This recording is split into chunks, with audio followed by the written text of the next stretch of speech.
Today we will discuss class 8 standard. Today we will discuss that kinetic and potential energy related problems and few transformation of energy as much possible. I will try to just tell today. So kinetic and potential energy we have already discussed. You know that one. What are the basic forms of these two? What are the mathematical expression of these two? What are the physical concepts of these two? These all things I have already told you.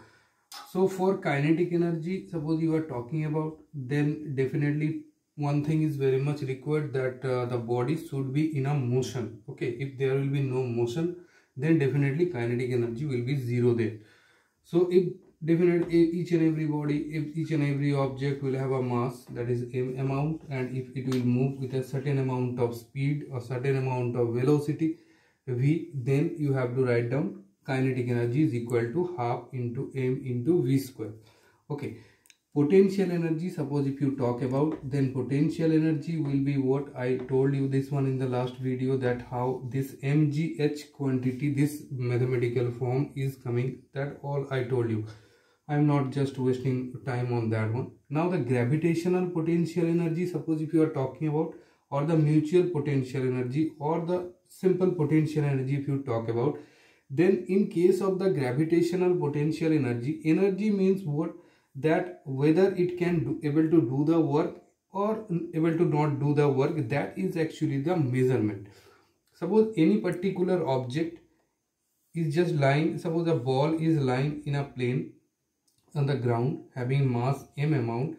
If you want to just pull this ball up in the upward direction, if you want to put this one here in this position up to a certain height h amount, then you are doing the work or you are not doing the work. That is actually the very important concept, because while the body, this mass is here in the ground, then definitely one gravitational pull is there in the downward direction, because it is on the surface of earth, and each and every position of earth's surface there will be a gravitational pull, gravitational acceleration due to gravity is there.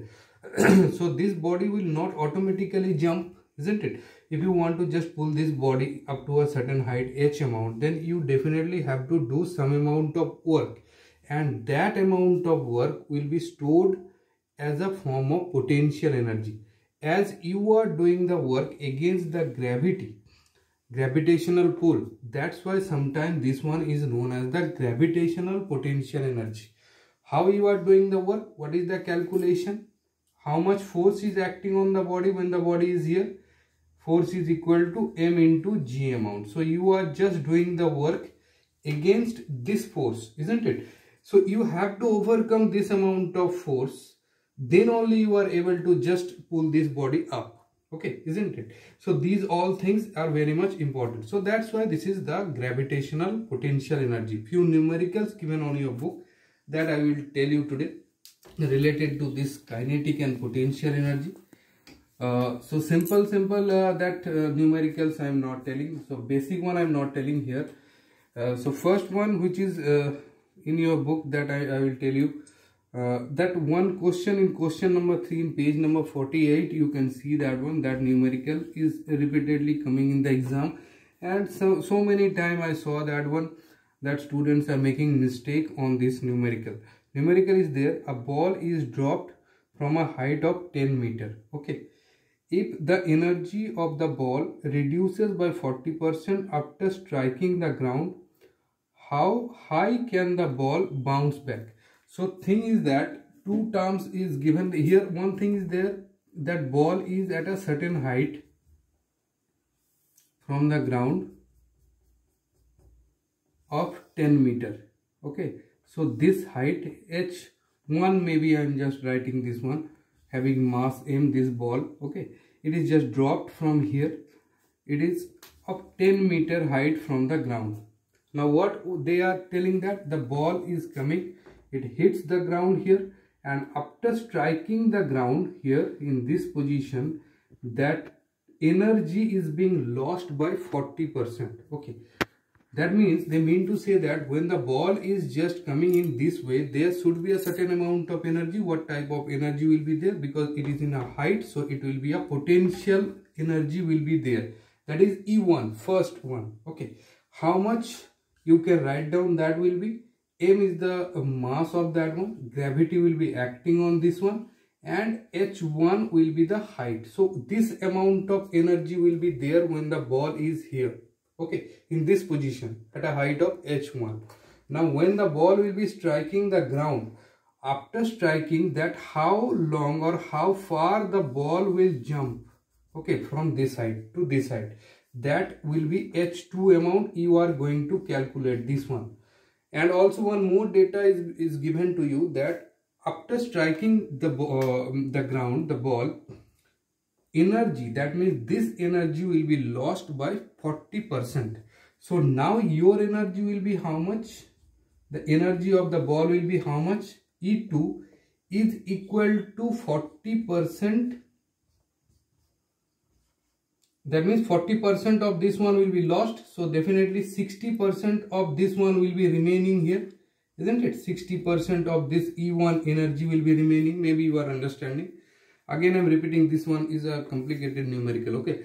Mass m, ball is here, okay. It is just going in this way. H1 height is there. So definitely the energy will be this one initially, okay. mg into h1, this amount of height, and h is definitely 10 meter. Now second condition is that after striking the ground, the ball will definitely jump in the upward direction by h2 height, okay. And one more condition is also given, the energy by which it will gather after striking the ground, the energy will be lost by 40%. Then definitely 60% of main energy is remaining now, okay. So that condition maybe you are understanding. Now two things I am just writing here. That first one is this equation number 1 you can write, and E2 equal to, you have to write that m into g into h2. Clear? This is equation number 2. Now what we are going to find out? We are going to find out this one, h2 here. Now if you do that one, now 1 divided by 2 if you will do here, this equation number 1 divided by equation number 2 if you do here, then what you will get? You will get E1 divided by E2 is equal to m into g into h1 divided by m into g into h2. Clear? Mass and gravity in each and every cases are same, so you can write down this one here, that h1 divided by h2. Clear? Now h1 height is known to us, that is 10 meter. So you can write down here 10 meter divided by h2, which we are going to find out here. Now I am just writing here this condition from this one.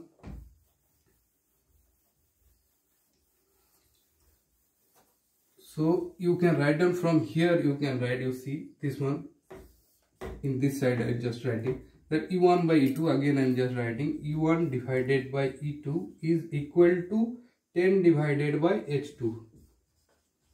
Clear? Now E1 we don't know how much energy. E2 is equal to how much? 60% of this one is now remaining. So you can write down here, this one is equal to 60%. That means 60 divided by 100 into E1 is equal to 10 divided by H2. So this one will be cancelled from here. So you can write down here that 100 divided by 60 is equal to 10 divided by H2 here. Clear? So 1 0 will be cancelled from here, 1 0 and 1 0 will be cancelled from here. So in this way, if you do the cross multiplication method, then you will get H2 is equal to 6 meter. So the ball will be striking 6 meter after just striking the ground. So in this way you can calculate. If you have any doubt, then you can ask me regarding this numerical, because it's very important. In the comment box you ask me, I will try to give the answer of that one. Okay, now one kinetic energy related problem, simple numerical, which is given on your book, that I am just doing. Okay, just it will take less time, 1 minute. So it is given that two bodies have equal masses. So equal masses, both masses are same. So m1 is equal to m2. Two masses, they are same. That equal to m, you can write down.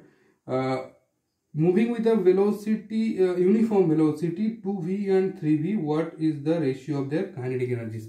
So this mass is moving with velocity of 2v. This mass is moving with a velocity of 3v. What are the ratios of the kinetic energy for this one and for this one also? For this one, if you write down, kinetic energy of the first one is equal to how much? Half m1 into 2v square. Okay, equation number 1. And in the second case, if you write down, kinetic energy of 2 second particle will be how much? Half m2 into 3v square. That is equation number 2. If you divide these two, then what you will get? Kinetic energy of the first one divided by kinetic energy of the second one is equal to half m1 into 4v square divided by half m2 into 9v square. So if you cancel both these, all things will be cancelled. Sorry, these two are equal masses, so that's why I'm just cancelling both the masses. Okay, so you will get 4 divided by 9. Okay, so this will just come. These are the ratio. So thank you.